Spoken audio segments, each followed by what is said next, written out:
Kami akan membagikan sebuah cerita luar biasa yang bisa membantu teman-teman meraih kesuksesan. Sebuah rahasia yang harus teman-teman mulai segera setelah mendengar kisah ini. Semua orang bisa sukses. Ceritakan kisah ini kepada anak-anak, saudara, hingga para murid, agar kita semua bisa menemukan jalan menuju impian kita. Di sebuah desa yang asri, di mana langit biru selalu cerah dan angin bertiup lembut, hiduplah seorang remaja bernama Andi. Andi adalah sosok yang ceria, senang membantu keluarganya, dan tak pernah lelah berpetualang di kebun apel milik keluarganya. Kebun apel itu sangat luas, menghampar sejauh mata memandang, dan menjadi salah satu kebanggaan di desa tersebut. Namun, meski hidup dalam kenyamanan, belakangan Andi terlihat murung. Tahun ini Andi menyelesaikan sekolah menengah atas, tetapi berbeda dari teman-temannya yang berlomba-lomba masuk universitas, Andi malah kehilangan arah. Tidak ada satupun mata pelajaran yang benar-benar disukainya.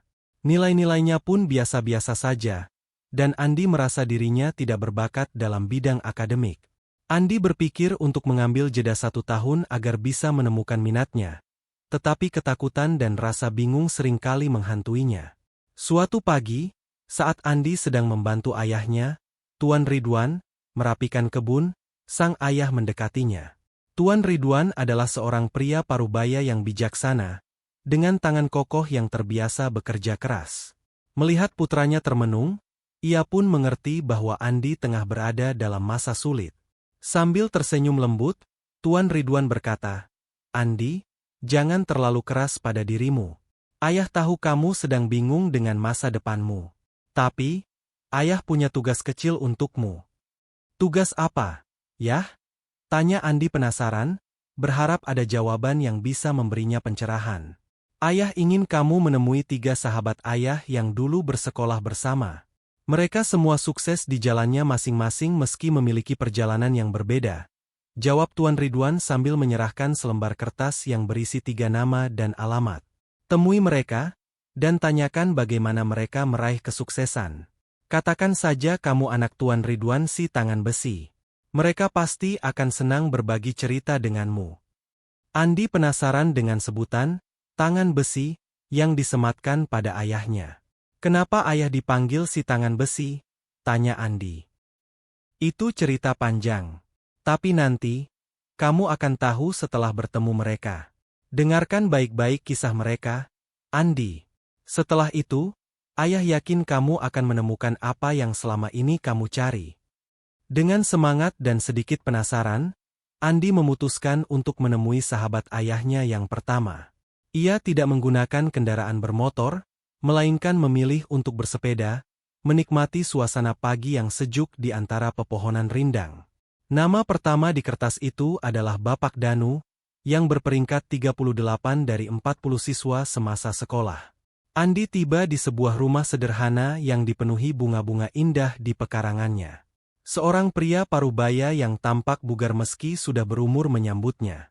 Andi terkejut saat mengetahui bahwa Bapak Danu adalah seorang pelukis terkenal yang sering diliput media. Setelah memperkenalkan diri sebagai anak Tuan Ridwan si tangan besi, Bapak Danu menyambut Andi dengan senyuman lebar. "Saya tidak pandai belajar, Andi," Bapak Danu memulai ceritanya sambil tersenyum. "Di sekolah, nilai saya selalu buruk kecuali dalam seni. Saya suka menggambar sejak kecil, tapi dulu banyak yang meremehkan bakat saya. Mereka bilang menggambar itu buang-buang waktu.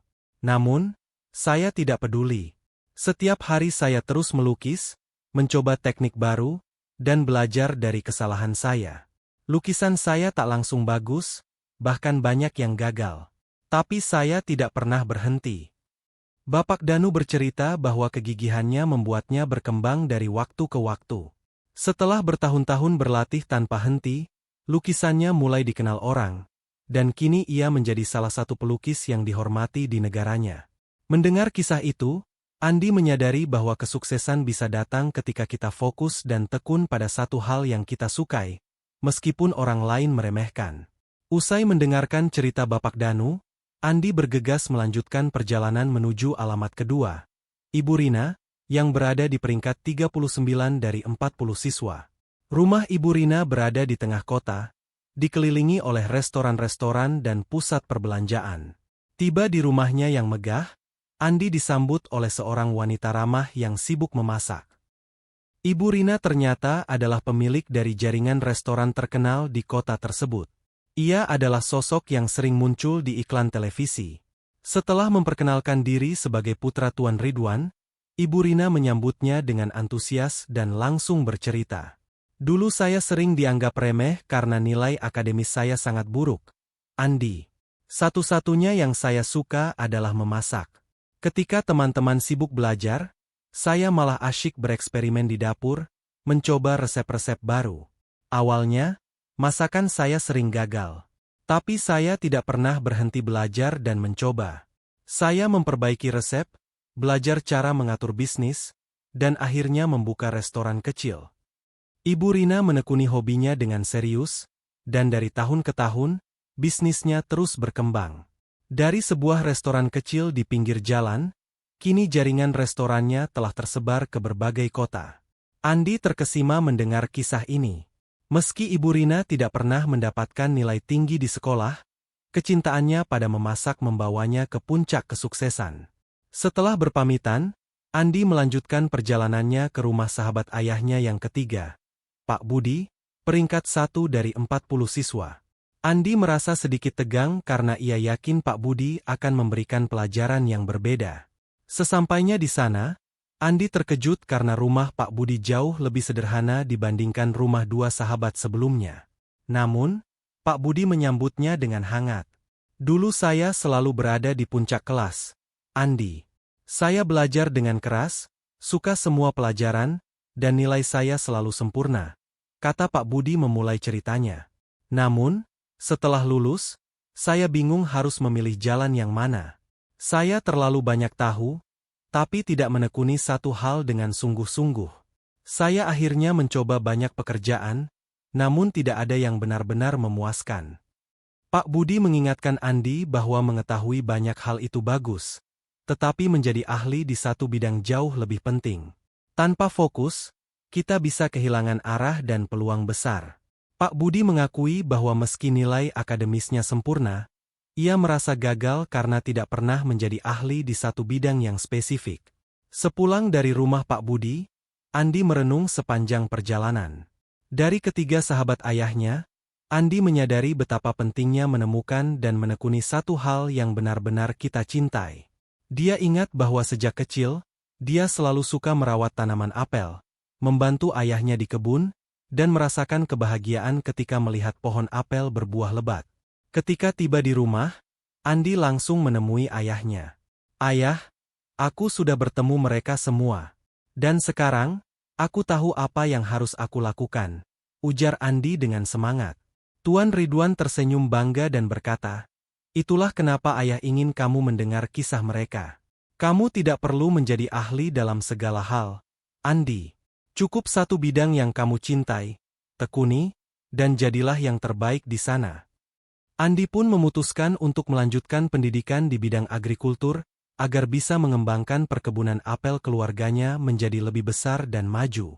Ia sadar, meskipun orang lain meremehkan, yang terpenting adalah tekad dan fokus pada satu tujuan. Dari kisah ini, teman-teman, kita bisa melihat bahwa untuk mencapai kesuksesan, lebih baik menjadi ahli dalam satu hal daripada sekadar tahu 1000 hal. Belajar satu keahlian selama 10 jam lebih baik daripada belajar 10 keahlian masing-masing selama 1 jam. Fokuslah pada satu atau dua hal yang kamu sukai, dan jadilah ahli jika ingin meraih hal yang lebih besar. Terima kasih sudah mendengarkan cerita ini. Jangan lupa subscribe, like, dan tinggalkan komentar positif jika kisah ini membantumu. Sampai jumpa di kisah berikutnya, dan semoga kamu juga menemukan jalan menuju kesuksesanmu.